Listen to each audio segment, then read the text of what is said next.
अस्सलामु अलैकुम वरहमतुल्लाहि वबरकातुहू। अऊज़ु बिल्लाहि मिनश शैतानिर रजीम। बिस्मिल्लाहिर रहमानिर रहीम। रब्बि इश्रह ली सदरी वयस्सिर ली अमरी वहलुल उक़दतम मिन लिसानी यफ़क़हू क़ौली। ऐ अल्लाह ताला तो मेरा सीना खोल दे, मेरे लिए मेरा काम आसान कर दे, मेरी ज़ुबान की गिरह खोल दे ताकि लोग मेरी बात समझ पाएँ। अल्लाहुम्मा सल्लि अला मुहम्मद व अला आलि मुहम्मद। इस्लामी तारीख में आज हज़रत खालिद बिन वलीद का इखलास का जिक्र है। बिस्मिल्लाह। सहाबा किराम रज़ियल्लाहु अन्हुम अजमईन के हर अमल में इखलास, नियत और अल्लाह ताला की रज़ा शामिल होती थी।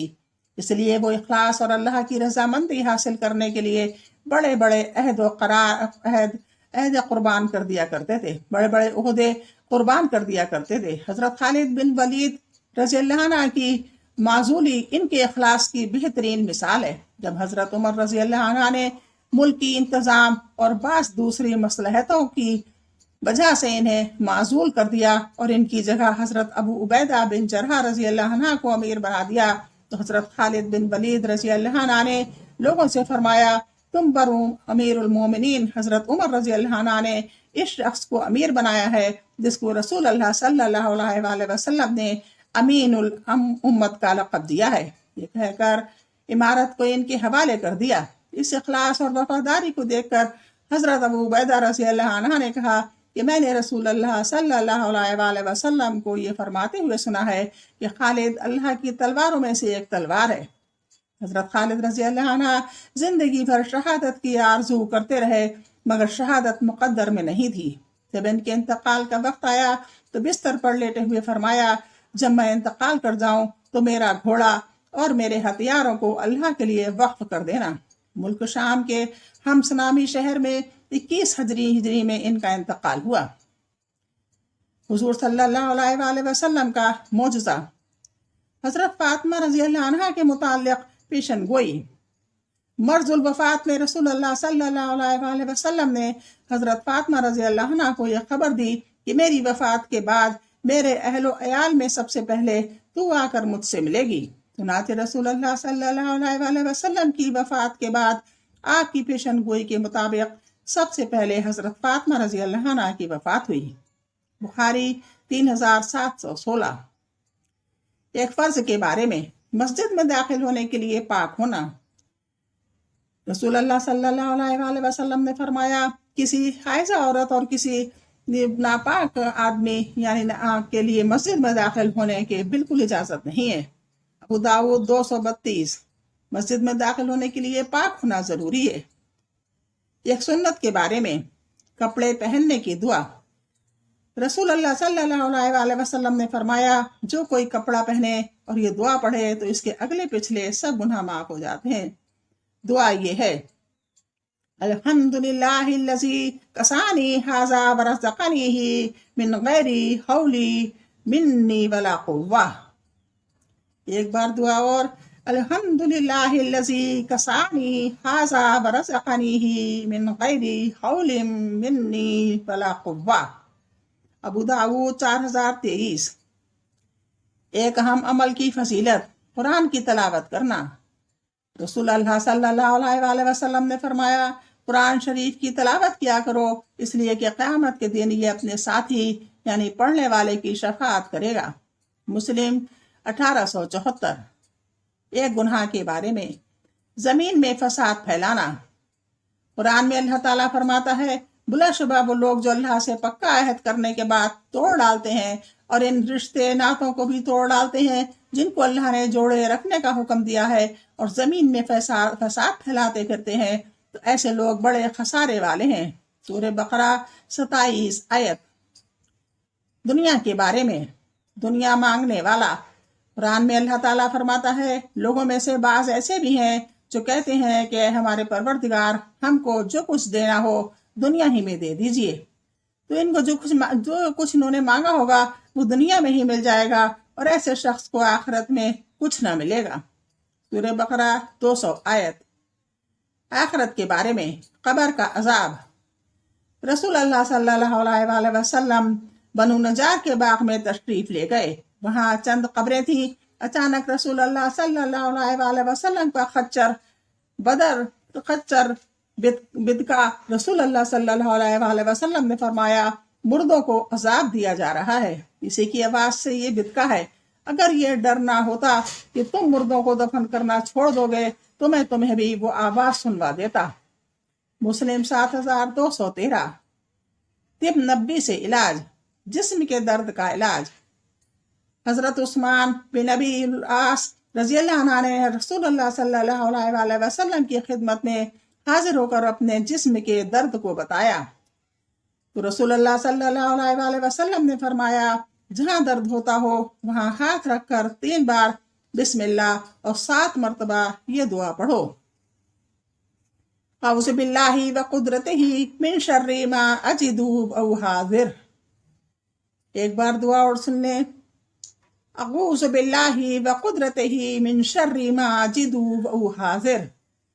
तर्जुमा, मैं अल्लाह और इसकी कुदरत की पनाह चाहता हूँ हर इस तकलीफ से जो मुझे पहुंची है और जिससे मैं डरता हूँ. चुनाचे इन सहाबी ने जब ये कलमात कहे तो इनका दर्द खत्म हो गया. फिर वो सहाबी अपने घर वालों और दूसरे जरूरतमंदों को हमेशा इस कलमात की तलकीन करते रहते थे. मुस्लिम 5737. नबी सल्लल्लाहु अलैहि वसल्लम की नसीहत. रसूल अल्लाह सल्लल्लाहु अलैहि वसल्लम ने फरमाया अल्लाह के जिक्र के अलावा ज्यादा बात मत किया करो क्योंकि इससे दिल में सख्ती पैदा होती है और जिसके दिल में सख्ती होती है वो अल्लाह की रहमत से सबसे ज्यादा दूर होता है. फिरंदी 2411. इस्लामी तारीख में बस इतना ही. कलमा शहादत की शुरूत के बारे में.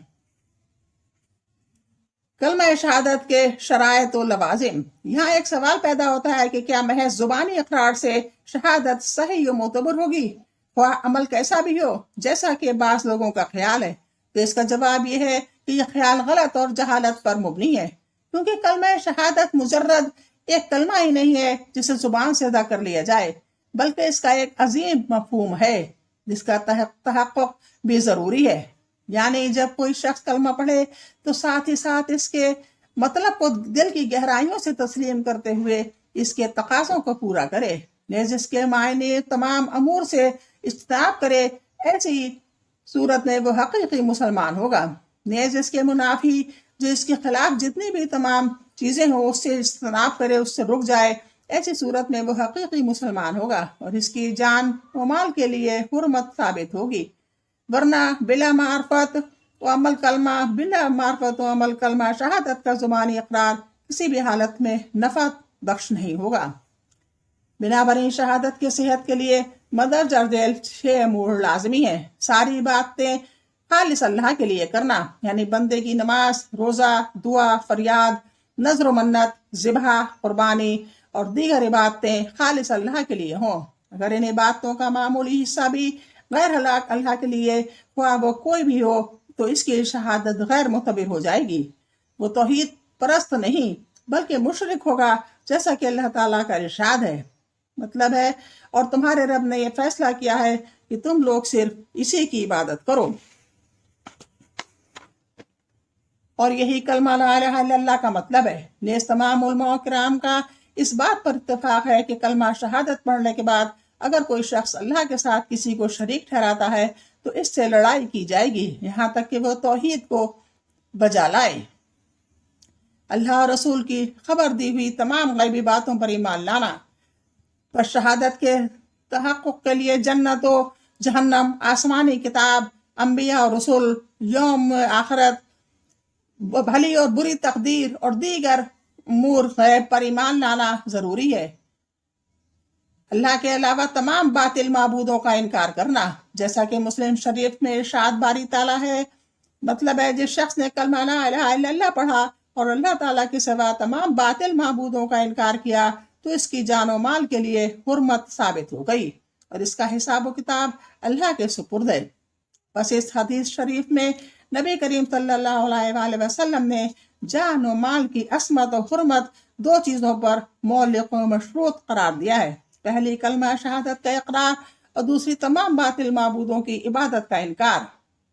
لہٰذا حقیقی مسلمان وہ ہے جو مشرکوں سے کنارہ کش ہو کر ان کی باتوں کا انکار کرے اور ان سے کوئی تعلق نہ رکھے، جس طرح حضرت ابراہیم علیہ السلام نے مشرکین اور ان کی عبادت سے برات کا اعلان کرتے ہوئے فرمایا تھا۔ ترجمہ: میرا تمہارے معبودوں سے کوئی تعلق نہیں ہے، میرے تعلق اس ذات سے ہے جس نے مجھے پیدا کیا ہے۔ زخرف 26-27 آیت۔ دوسری سورہ بقرہ کی 256-25 آیت: جس نے طاغوت کا انکار کیا اور اللہ پر ایمان رکھا تو اس نے مضبوط سہارا تھام لیا۔ سورہ بقرہ 256 آیت کریمہ میں عربہ سقی سے مراد دین اسلام ہے، اور کفر بالطاغوت سے مراد طاغوت کی عبادت کا انکار، اس سے برات کا اظہار کرنا ہے، اور طاغوت سے مراد اللہ کے سوا وہ تمام چیزیں ہیں جن کی عبادت کی جاتی ہے، مگر انبیاء کرام، صالحین اور فرشتے طاغوت میں داخل نہیں ہوتے ہیں، کیونکہ یہ ان کی عبادت سے راضی نہیں تھے، بلکہ ایسا شیطان کے برقلانے سے ہوا۔ آیت کریمہ میں غزوہ سقی سے مراد دین اسلام ہے، اور کفر طاغوت سے مراد طاغوت کی عبادت کا انکار اور اس سے برات کا اظہار کرنا ہے، اور طاغوت سے مراد اللہ کے ماں سوا تمام چیزیں ہیں جن کی عبادت کی جاتی ہے، مگر انبیاء کرام، صالحین اور فرشتے طاغوت میں داخل نہیں ہیں، کیونکہ یہ ان کی عبادت سے راضی نہیں تھے، بلکہ ایسا شیطان کے برخلانے سے ہوا۔ کلمہ لا الہ الا اللہ کے تقاضے کے مطابق اللہ رسول کے احکام پر عمل و پیرا ہونا چنانچہ ارشاد باری تعالیٰ ہے۔ بس اگر وہ شرک سے توبہ کر کے نماز قائم کر رہے اور زکوٰۃ دینے لگے تو تم ان کا راستہ چھوڑ دو، اور یہ بات قدر وضاحت کے ساتھ حدیث شریف میں مذکور ہے۔ اللہ حافظ، السلام علیکم۔ آج اتنا ہی، کل پھر انشاءاللہ ملاقات۔